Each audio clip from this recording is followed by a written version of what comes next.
Welcome to honey TV.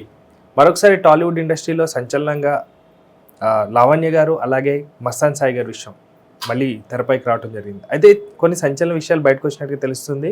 అయితే ఆ వీడియోలు వెనుక వాస్తవాలు ఏంటి, అసలు జరిగిన సందర్భం ఏంటి, మనతో మాట్లాడడానికి cine and political journalist Jayadev గారు ఉన్నారు. సార్తో మాట్లాడతాం.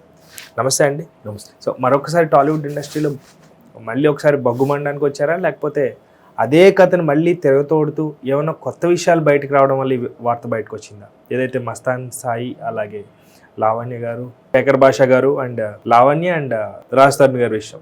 అయితే అప్పట్లో మస్తాన్ సాయి అని చాలా నేమ్ బాగా వినిపించింది. మళ్ళీ తర్వాత ఇప్పుడు వీడియోలని కొంతమంది పైన కేసులు పెట్టి తర్వాత మస్తాన్ సాయి గారు బెదిరించారన్నట్టుగా చాలా వార్తలు వినిపిస్తున్నాయి. స్ట్రైట్ అండ్ వాస్తవం ఏంటి?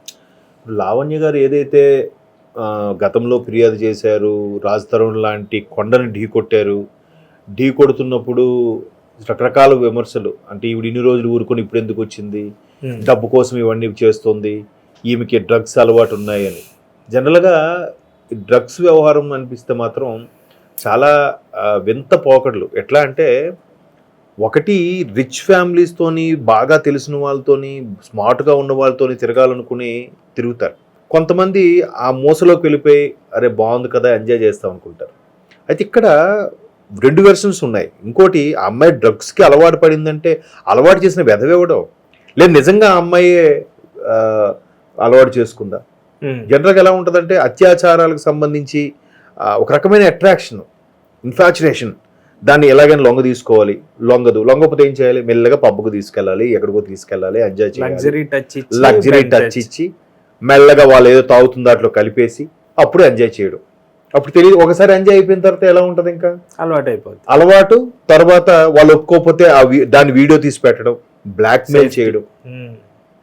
పోనీ అక్కడికి వీడు చేస్తే ఓకే, ఇప్పుడు ఇష్టమో లేదంటే బాయ్ ఫ్రెండ్గా ఇష్టమో, లవ్వర్ అనో, లేదా ఫ్యూచర్లో కలిసి బతుకుతారనో, ఏవో రకరకాల రీజన్స్. బట్ వాడేం చేస్తాడు, ఇంకా స్వార్థంకి దీని మీద ఇంకెవడైనా కొన్నేస్తే, నువ్వు వాడు పిలుస్తున్నాడు, వాడు వెళ్తే నాకు ఇన్ని లక్షలు ఇస్తాడు, ఇంత బెనిఫిట్ ఉంటుంది, లేదా నాకు సినిమా అవకాశం ఇస్తాడు, లేదంటే ఇంకేదైనా ఛాన్స్ ఇస్తాడు, నువ్వు వాడుతూ వెళ్ళి పడుకోవాలి, లేదంటే మన వీడియో బయట పెడతాం. ఇట్లాంటి చేసి ఇరుక్కుపోయిన వాళ్ళు కూడా ఉన్నారు, కొన్నేళ్ల తర్వాత బయటకు వచ్చిన వాళ్ళు ఉన్నారు. సో అట్లాగా ఆ మస్తాన్ సాయి అనే మహానుభావుడి దగ్గర 200 పైచిలుకు వీడియోలు ఉన్నాయంట. ఎవరెవరి వీడియోలు ఉన్నాయంటే, ఈ లావణ్య లాంటి అమ్మాయిల వీడియోలు ఉన్నాయో, లేదంటే ఇంకెవరి వీడియోలు ఉన్నాయో, ఎంతమందిని బ్లాక్మెయిల్ చేశారో, ఎంతమంది మధ్యలో. అయితే ఇక్కడ ఆవిడ లావణ్య గారు నిన్న ఏదైతే కంప్లైంట్ చేయాలనుకున్నారో, పోలీసులకి చెప్పారో, దాంట్లో హీరో నిఖిల్ గారి ఫోన్ కూడా ఈ మస్తాన్ సాయనుడు హ్యాక్ చేశాడు అని ఒక వార్త అయితే వచ్చింది. ఇక్కడ హీరో నిఖిల్ గారు ఫోన్ హ్యాక్ చేశాడంటే, హీరో గారికి ఈ మస్తాన్ సాయికి అంత చనువు ఎప్పుడు ఉంటుంది? బాగా కలిసి సీక్రెట్ పాయింట్ ఉండాలి, సీక్రెట్ పాయింట్, లేదా పబ్బులో ఒకసారి నీ ఫోన్ ఇవ్వండి నాకు. జనరల్గా ఫోన్ ఎలా హ్యాక్ చేయగలుగుతాడు? ఒకటి ఓటీపీ చెప్పేది కానీ, లేదా వీడికి సంబంధించిన ట్రాన్స్మిటర్ ఏదో దాంట్లో పెట్టడం కానీ, మీరు అన్నట్టు కొద్ది సాఫ్ట్వేర్ ద్వారా వీడేదో యాప్ పంపించి ఆ యాప్లో ఓకే చేయడం కానీ, బగ్ పెట్టి, లేదా రకరకాల. అంత చనువుగా ఎవరుంటే ఒకసారి ఫోన్ ఇవ్వయా అంటే ఎవరు పడితే తనకి ఇచ్చేస్తాడా? ఎవరు కదా హీరో నిఖిల్. సో అంటే మేబీ కెరీర్ స్టార్టింగ్లో అలా చేసి ఉండొచ్చు ఆయన, అప్పుడు మంచి స్టార్ కాకముందు నిఖిల్కి. సో ఈవెన్ లావణ్య గారు కూడా ఏం చెప్పారు, వరుణ్ సందేశ్ నిఖిల్ లాంటి వాళ్ళు నేను రాజ్ తరుణ్తో మేము కలిసి ఉన్నప్పుడు మా ఇంటికి కూడా వచ్చారనే సందర్భాలు కూడా ఉన్నాయి. అంటే ఆవిడ చెప్పింది గతంలో. సో అలాంటప్పుడు ఇప్పుడు హీరో నిఖిల్ ఫోన్ని మస్తాన్ సాయి లాంటి వాడు హ్యాక్ చేశాడు అని అంటే, హీరో నిఖిల్ ఫోన్లో ఏమైనా వీడియోలు ఉన్నాయా? లేదంటే ఆయన ప్రైవేట్ వీడియోలు వీడు కూడా తీసి హీరో నిఖిల్ కూడా ఏవైనా దాన్ని ఏమంటారు ర్యాగింగ్, బ్లాక్మెయిల్ కానీ చేశాడా? ఏమన్నా చీకటి కోణాలు ఇద్దరి మధ్య జరుగుతున్నాయా? రకరకాల చాలా చాలా భయంకరంగా అనిపిస్తుంది అసలు. ఇప్పుడు మరి ఆవిడ నెక్స్ట్ ఈరోజు శేఖర్ భాష మీద కూడా వెళ్ళి నార్సింగ్ పోలీస్ స్టేషన్లో కంప్లైంట్ ఇచ్చారంట ఆవిడ. ఎందుకంటే అదే శేఖర్ భాషకి లైవ్లో ఆవిడ కొట్టే ప్రయత్నం కూడా చేసింది, ఆవిడ కొట్టింది కూడా అనుకుంటా. ఓకే, సో అట్లాంటప్పుడు మరి వాళ్ళు శేఖర్ భాష, మస్తాన్ సాయి చాలా క్లోజ్గా ఉంటారు, వాళ్ళ దగ్గర ఇవి ఉన్నాయి అవి ఉన్నాయి అని అన్నట్టు కూడా చెప్తారు కదా.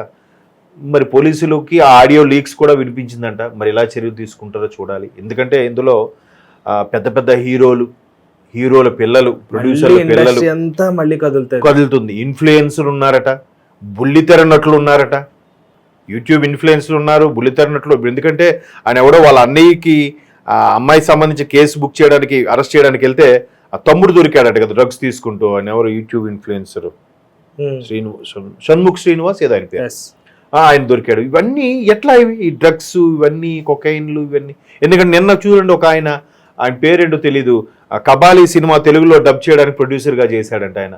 ఈ డ్రగ్స్ కొకైన్ ఇలాంటి వాటి మీద కేసు ఎదుర్కొంటూ నిన్న గోవాలో ఎక్కడో సూసైడ్ చేసుకున్నాడు. వరంగల్ చెందిన ఆయన కదా. అంటే ఎక్కడో మూలాలు కదులుతున్నాయి, బయటికి రావట్లేదు, కామప్ చేసేస్తున్నారు. ఎందుకంటే లావణ్య అమ్మ ఒక సాధారణమైన అమ్మాయి పెద్ద కొండనే ఢీకొంటుంది. ఒకవేళ నిజంగా ఆ అమ్మాయి ఆ రాజుతోని దక్కించుకోవాలనో లోబర్చుకోవాలనుకున్నట్టు ఇంకా పెద్ద కొండకే టార్గెట్ పెట్టేది కదా, సూపర్ స్టార్లకే. అంటే అలాగే రాజుతోను చిన్న హీరోని కన్నా నా ఉద్దేశం. అంటే పెద్ద నేమ్ ఉంది, ఫేమ్ ఉంది, తెలుగు వాళ్ళు స్టేటస్ కి వెళ్ళిపోయాడు. అది ఎప్పుడు ఏ స్టేజ్ అనే తర్వాత విషయం. బట్ మరి ఇప్పుడు గ్లోబల్ స్టార్లు సూపర్ స్టార్లు అంత ఇమేజ్ అయితే లేదుగా, తెలుగు ప్రేక్షకుల వరకు మంచి సుపరిచితుడు, ఏదో ఒక స్టార్ అంతే, స్టార్. సో మళ్ళంటప్పుడు ఆమె నిజంగా బొట్లు వేసుకోవాలనుకుంది, లేదా డబ్బులు గుంజాలనుకుంటుంది అయితే ఇంకా పెద్దవాడికే వేసేదిగా, అంతే కదా. వాళ్ళు చెక్కలేదు కాబట్టి వీళ్ళకి వేసారని రకరకాలుగా అంటారు. ఇప్పుడు అమ్మాయి అంటే ఇప్పటికైనా కొంతమంది అమ్మాయిలైనా ధైర్యంగా బయటకు వచ్చి చెప్తే బయటకు వస్తాయి. ఆ మధ్యన మరి శ్రీరెడ్డి గారు ఎంత పెద్ద యుద్ధం చేశారండి మరి పెద్ద పెద్ద టాప్ హీరోలతో, ఏమైంది లాస్ట్ కి? శ్రీరెడ్డి గారికి ఈ రోజున అవకాశాలు లేకుండా పోయినాయి తప్ప ఏమైనా న్యాయం జరిగిందా? మరి ఏమి లేదు. ఆఖరికి ఆవిడ అర్ధనగ్నంగా ప్రదర్శన కూడా చేసింది ఫిల్మ్ నగర్ దగ్గర, ఫిల్మ్ నగర్ అసోసియేషన్ ముందు, ఫిల్మ్ నగర్ సన్నిధానం దగ్గర. అసలు అంటే మీరు అన్నట్టు ఆవిడ కూడా అంత అటువంటి వాళ్ళు ధైర్యంగా వచ్చి చేసినప్పటికీ ఇప్పుడు అంతెందుకండి, ప్రియాంక చోప్రా, దీపికా పదుకునే లాంటోళ్ళు కూడా కాస్టింగ్ కౌచ్ గురించి మాట్లాడుతున్నారు. రీసెంట్ గా ఆమని గారు ఎంత పెద్ద యాక్టర్, ఎంత మంచి సినిమాలు చేశారు, ఆమని గారు మాట్లాడారు. ఇంకా చాలా మంది 2 సార్లు అవార్డు గ్రహీత ఆవిడ. అవును, ఒక డైరెక్టర్ ఎలా ప్రవర్తించాడని ఏం చేయగలిగారు అంటే ఇది అంతేనండి. ఇప్పుడు ఫర్ ఎగ్జాంపుల్ పోలీస్ వ్యవస్థ తీసుకుని చాలా మంది అబ్బాయిలు డబ్బులు కమ్ముడిపోయారు ఏదో అంటారు. ఆ పోలీస్ ఆఫీసర్స్ స్ట్రిక్ట్ గా చేస్తారండి. వాడి మీద వాడు సుపీరియర్ ఎవరో ఒక ఆర్డర్స్ పాస్ చేస్తాడు. డెప్త్కి వెళ్తే ఆ సుపీరియర్ కూడా ఒక రాజకీయ నాయకుడు ఎవడో ప్రెజర్ చేసి ఉంటాడు బయటికి రాకూడదని. ఆ రాజకీయ నాయకుడు వెనక్కి కూడా ఒక పెద్ద బిజినెస్ మ్యాన్ ఉంటాడు. తెగదండి, ఎవరు కొట్టారో కనబడదు, ముఖం మీద మాత్రం ఎర్రగా ఉంటుంది. ఎవరు కొట్టారంటే తగిలిందని చెప్తాడు, వాజ్పేయి ఏదో తగిలింది అంటాడు.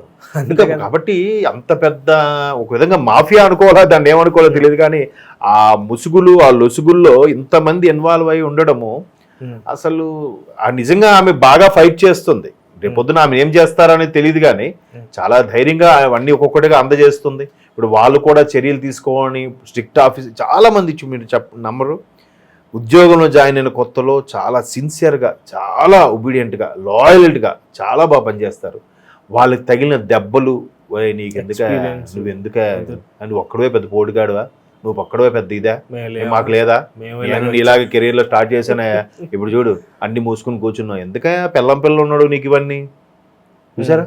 పెళ్ళాం పిల్ల అంటే మనిషిని ఏమైనా చేస్తారనమాట. ఈ సీన్లు డైరెక్ట్ సినిమాల్లో కూడా ఉన్నాయి, డైరెక్ట్ గా ఉన్నాయి. చాలా మంది ఇప్పుడు చాలా మంది ఆ సినిమాలు చూసి నేర్చుకుంటారు కాదు, ఎక్కడో జరిగిన సన్నివేశాన్ని డైరెక్టర్ దాన్ని ఒక డైరీలు రాసి పెట్టుకుని దాని ప్రకారం ఆ కథ డెవలప్ చేయడమో లేదా కథలో మింగిల్ చేయడమో చేస్తాడు. అంటే ఇన్ని జరుగుతున్నా కూడా ఎవరు ప్రశ్నించాలి, ఎవరు మాట్లాడాలి? ఇప్పుడు ఓటే తీసుకోండి, సింపుల్ గా మనం ఓటు వేసేస్తున్నాం. బట్ నీ ముఖ్యమంత్రి ఎవరు ఉండాలి, నీకు ఏ మంత్రి, ఏ శాఖకి ఏ మంత్రి ఉండాలి, ఎవరు నిన్ను నిర్ణయించాలని నువ్వే నిర్ణయించగలుగుతున్నావు? మంత్రి గురించి తర్వాత మనకు వేసిన మంత్రం ఏంటి అనేది ఇంపార్టెంట్. మంత్రి కాదు, మనకి మంత్రం పైసలు ఇచ్చామా, అది ఇది తీసుకున్నామా, అయిపోయింది. మళ్ళీ రేట్లు పెరిగిపోయా, ఆడు తినేస్తున్నాడు రా, ఈడు కోట్లు తినేసాడు రా, ఆడు స్కామ్ మళ్ళీ 4 గోడల మధ్య కూర్చొని మాట్లాడాలనుకుంటే ఎటు వెళ్ళిపోతాడు టాపిక్ అంతా. అంటే ఏ వ్యవస్థ దేనికి సంబంధించి తీసుకున్నా అల్టిమేట్ గా మారాల్సింది మనమే, చేంజ్ అవ్వాల్సింది మనమే. ఇప్పుడు ఆ మధ్యన కర్ణాటకలో అనుకుంటా ఒక ఎంపీ ఆడి పేరు డిఫరెంట్గా ఉంటుంది, దేవగౌడ మనవడు ఆయన. ఆయన కూడా ఎన్నో చేస్తే విదేశాలకు వెళ్ళిపోయాడు, ఆఖరికి ఎయిర్పోర్ట్లో పట్టుకున్నారుగా. ఆయన దొరకకుండా ఉండడం కోసం ఆ తల్లి విశ్వ ప్రయత్నం చేసిందంట, పోలీసులను కొన్నదంట, రాజకీయ నాయకులను కొన్నదంట. అంటే పైగా ఎంపీ ఆయన. సో అట్లా ఎన్ని ఉన్నా కూడా ఇక్కడ ఒక ఆడదై ఉండి తల్లి కడుపుకి వచ్చేసరికి అయ్యో నా బిడ్డ, మరి ఎటువాడి బిడ్డ కాదా, అది రాదు, అది ఉండదు.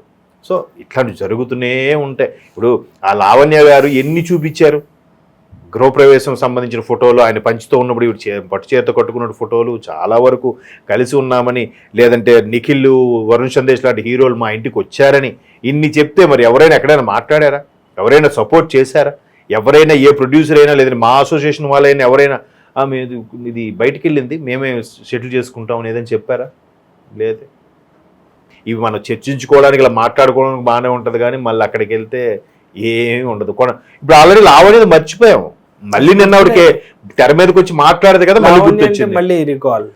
ఇప్పుడు మీరు క్వశ్చన్ లోనే సార్ ఆయన ఎవరు సార్ రాజుతారని మర్చిపోయారుగా. అంతే. ఇవాళ న్యూస్ రేపు సెకండ్ పేజీ, ఎల్లుండి లాస్ట్ పేజీకి వెళ్తుంది, అవతల ఎల్లుండి ఎవరో గుర్తుంటుంది. Thank you sir, thank you so much. Thank you viewers, bye.